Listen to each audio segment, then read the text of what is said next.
moving on to the next talk, which is from Kirit Karkare, who is going to tell us about enabling the next generation EoR surveys with on-chip millimeter wave spectrometers. All right, can everyone see this and hear me? Yes, we can see and hear you.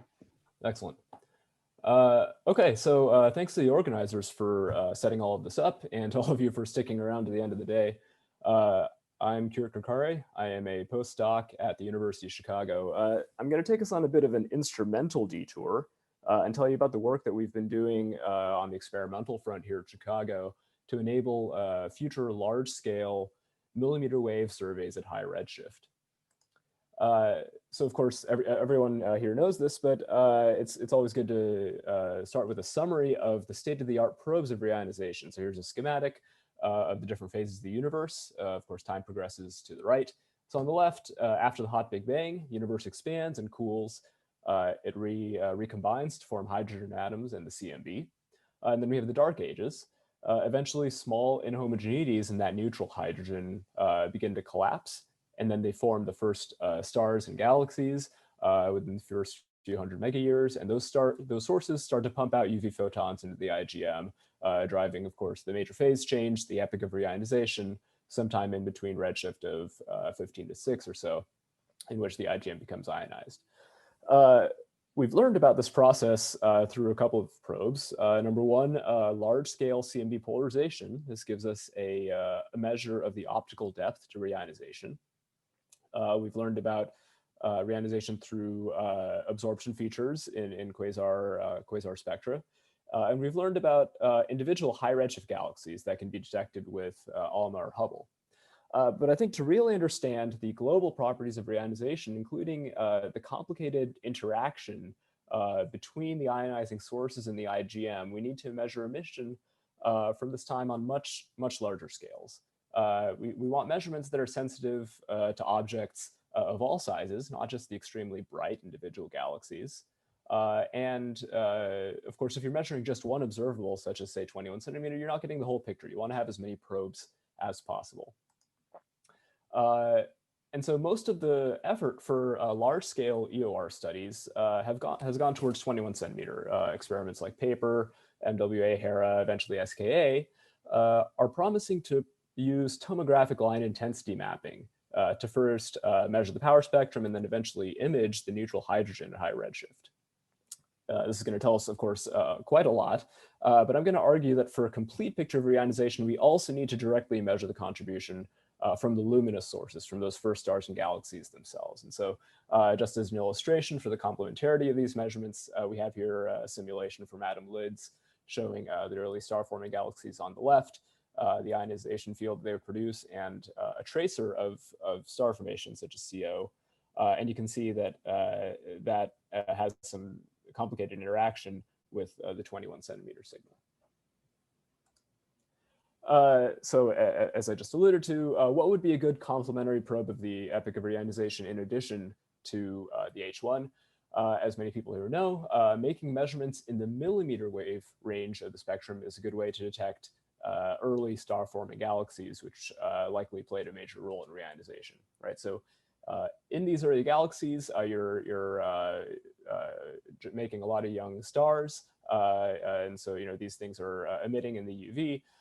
And when you have star formation, you have dust, right? And that dust absorbs that UV and optical and re-emits in the far infrared. And so generically, if you look at the SED of one of these galaxies, you will get a bump in the SED at about 100 microns, as shown on the upper left here. That's due to thermal dust at 30 to 50 Kelvin or so. And so now you place that galaxy at high redshift, say in the Epoch of Reionization, and that bump is shifted over to several hundreds of microns. And so you see why millimeter wave measurements are useful here. Now, on top of that dust continuum, atomic and molecular species in the ISM also emit emission lines. So if you can identify such a line, of course, you get a redshift, and this is the crucial bit for understanding the dynamics of the EoR. In particular, there are a few lines that are commonly detected. I'll just mention CO, the J to J minus 1 rotational ladder gives you nicely spaced series, probes the radiation environment of the galaxy with the ratio of the lines. And of course, C plus or C2, the 158 micron ionized carbon fine structure line detected out to redshift 7 or so now. Okay, so you could say, well, we've been detecting these lines in EoR galaxies for years with ALMA. Don't we have everything we need? And I think the answer is no. The reason is that we really need large-scale measurements to learn about the global behavior of reionization. And so here is an illustration of what I think is a potentially transformative measurement. This is the cross-correlation coefficient of 21 centimeter and C+, which we think traces star formation, as a function of redshift and of length scale on the x-axis. And so when you look at the cross-correlation coefficient, you can imagine them large scales on the left. Around galaxies, there's going to be a lot of C+ and a lot of ionizing photons, and so they're anti-correlated. But on small scales, H1 also lives inside halos, and so they're positively correlated. So this crossover point tells you something about the ionized bubble size. But now you look at the actual length scales, K of 0.1. That corresponds to something like a degree on the sky, right? So almost field of view, less than an arc minute without mosaicing. And so if you want to make measurements like this and eventually do serious cosmology at very high redshift, we need radically new instrumentation. These instruments need to be very sensitive. They need to have very wide bandwidth to cover large redshift ranges. And to measure large scales, they need to be optimized for faint diffuse emission, not for point sources of small fields like ALMA. You need to really think of these things as filled CMB focal planes, high detector count and sensitivity, but now you just need to add moderate resolution spectroscopy. So I'm going to tell you about our experimental effort to do exactly that. Our collaboration is called SuperSpec, primarily at Caltech and Chicago. The basic idea is that in millimeter wave spectroscopy, if you want both high sensitivity and wide bandwidth, you'd usually use a diffraction grating. These things, unfortunately, are quite large. And so what we've done is taken all the good aspects of a diffraction grating, shrunk it all, and printed it entirely on a silicon wafer, just like a computer chip. So this immediately gives you huge space savings. To illustrate, on the left is a state-of-the-art grating spectrometer used by Time. Jason Sun will tell you about that tomorrow. And a single spectrometer takes up 700 cubic centimeters. We have fit the equivalent onto a 1 cubic centimeter chip. And of course, there are two things to remember. Our detectors are background limited, so sky sensitivity is just determined by detector count. And number two, the detectors need to be operated at sub-Kelvin temperatures, and you're limited in cold volume in these cryostats. So you can immediately see that going to on-chip technology is going to allow you to pack an order of magnitude more detectors in the same volume in your telescope, and that gives you the massive increase in sensitivity. I'll go quickly through this. The basic idea of SuperSpec is really simple. It is a filter bank spectrometer. So you have broadband radiation that comes in through your telescope, and it's sorted by a series of narrowband filters. And so in this diagram, I'm showing an input transmission line and a number of separate resonators. Each of those is tuned to a different lambda/2. And so for each of your filter bank filters, you just tune that lambda to a slightly different wavelength. And those pick off separate frequencies and terminate in separate detectors. And so we have some simulations of channel responses for a couple of points. Our nominal observing band is 200 to 300 gigahertz. That gets you C+ at redshifts of between 5 and 9. And by appropriately overlapping filter profiles, you can achieve 80% or higher absorption across the band. For the last couple of years, I've been measuring these things in lab, evaluating the noise and spectral properties, figuring out an optimal way to read out the detectors.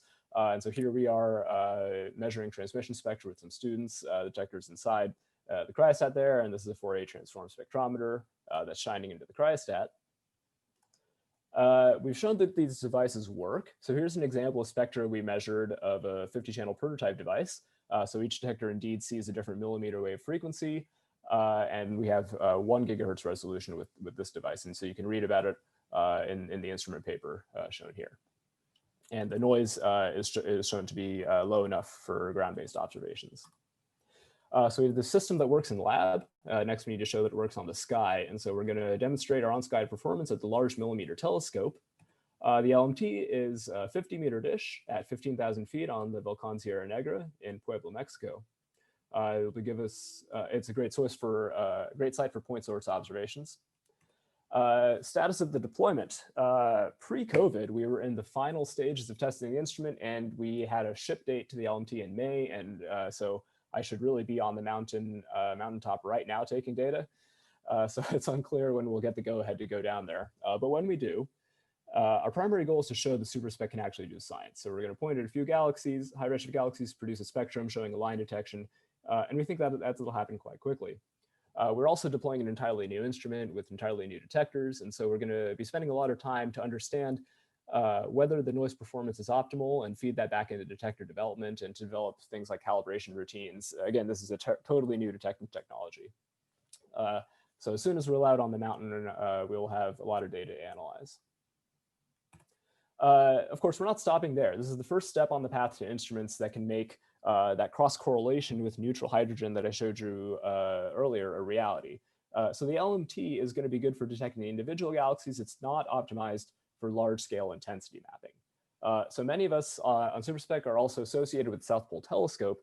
We think this is an ideal platform for an intensity mapper. And so we're now proposing for a Pathfinder instrument on the SPT, which I call SPT Slim, the Summertime Line Intensity Mapper, to demonstrate intensity mapping with these new SuperSpec detectors. And so we think that in 2 years, we can deploy an instrument with a factor of 6 more spectrometers than we have right now. And so this would show that this technology is ready to do the kind of science that this community is interested in. Eventually, I think on a 5-year timescale, we'll be able to outfit the next generation South Pole Telescope focal plane entirely with spectrometers. And so this would be an extremely powerful instrument with sensitivity not just to detect those ionized bubbles and cross with 21 centimeter, but also to do some serious cosmology at redshifts higher than those accessible by galaxy surveys. Now, for example, you could constrain the BAO at redshift greater than 3.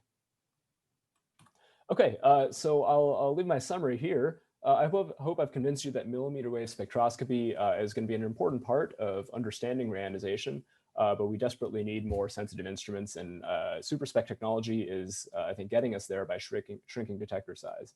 And we're going to have some pretty exciting results in the next few years. Thank you very much. Thank you for that, Kirit. It was really nice to hear from a instrumentationalist after many kind of purely focused science talks for the day. So the first question is actually from me, and maybe this is just my ignorance of this side of the instrumentation, but the compact nature of the new system that you've got, does that have other advantages? So, for example, does that make actually cooling the entire instrument much easier? At some level, if you were to take the number of detectors that we can fit on, for example, a 6-inch wafer, and use gratings instead, you would not be able to build a single instrument that could cool it. You'd have to build several. So the basic idea is that since you are generally limited in cold volume, it is better to go compact. There is no real advantage in terms of the actual temperature to which you can lower it, because for ground-based observations, once you hit a certain floor, which is roughly 250 millikelvin, there's not a huge advantage in going lower. Thanks for that. Dan Coe asks, how many nights will SuperSpec get? And how long does it actually take to get cool results once on the sky? Right. So the number of nights is now up for debate. We had a few weeks before when we thought we were going to be the only telescope on the mountain during the summer months when the weather is not so good. Now that at earliest we will be on the telescope in fall, maybe. We will also be competing with other instruments like Toltec. So it's unclear, although I think we will certainly get enough time to at least show that the instrument works. And then later on, it will once we commission it, it will be a competed instrument, just like everything else. Sorry, can you repeat the second question again? So it's just a second bit. How long to get cool results once you're on the sky? Oh yeah, I think that getting a basic result showing that we can indeed detect large numbers of Z6 galaxies with a 50-meter dish will be quite fast, on the timescale of several months. What I'm really excited about is understanding how to operate these detectors so we can build even larger focal planes, and going through the detailed process of understanding what is the physics that is limiting our our understanding of the detectors is going to take much longer. I think we've got time for one more question. This one's from Aprajita Verma, who asks, what mapping speed or typical survey areas can we expect for LMT and then the SPT campaigns? Right. So I think for the SuperSpec on LMT, we will really be talking. We will not be surveying wide areas. So I can't tell you a mapping speed off the top of my head because we don't really know what the atmosphere is going to look like there, and that could easily change by a factor of 2. What I can tell you is that we expect to be detecting C+ in a Z of 6, 10 to the 13 solar mass galaxy in something like an hour to 2 hours. On the SPT, it's a totally different ballgame because we plan to be doing line intensity mapping there. And there I expect detecting CO, mid-redshift CO at 5 sigma in something like 100 hours of integration.